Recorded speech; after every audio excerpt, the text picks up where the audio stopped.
ইতিহাসের পাতায় আরও একবার প্রত্যেককে স্বাগত জানায় BPSC TRE latest news 1,60,000 vacancy announce, অর্থাৎ 1,60,000 টিচার রিক্রুটমেন্ট হতে চলেছে টিআরই 4-এ। এবং এর মধ্যে দিয়ে আরও একটা জিনিস বোঝা যাচ্ছে, টিআরই 5-এও কিন্তু হতে চলেছে। কি কেন এই কথা বলছি একটু বুঝিয়ে বলছি। আজকে বিধানসভায় দাঁড়িয়ে কিন্তু বিহারের শিক্ষামন্ত্রী এই কথা ঘোষণা করেছে যে টিআরই 4-এ কিন্তু 1,60,000 তারা নিয়োগ করবে। তার মানে বোঝাই যাচ্ছে যে এক্সাম ক্যালেন্ডারে যে ডেটটা অ্যানাউন্স করা হয়নি, তার কারণ আমি বুঝিয়ে দিয়েছিলাম।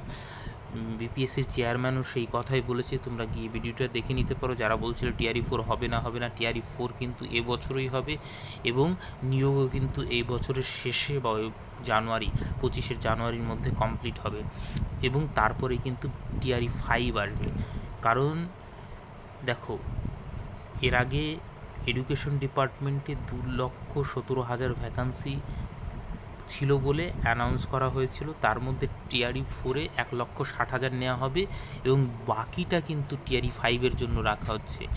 দেখো, great news for all aspiring teacher. The education minister of Bihar Sunil Kumar has officially announced the recruitment over 1,60,000 new teacher posting through the Bihar teacher recruitment exam BPSC TRE 4। তাহলে বুঝতেই পারছো যে টিআরই 4-এ 1,60,000 প্লাস ভ্যাকান্সি থাকছে। দেখো, টিআরই 4-এ যে ভ্যাকান্সিটা সেটা 1,60,000 প্লাস টিআরই 3-তে যেগুলো বেঁচে যাবে কিন্তু 5,000 হোক 10,000 এখানে কিন্তু অ্যাড হবে, ঠিক আছে।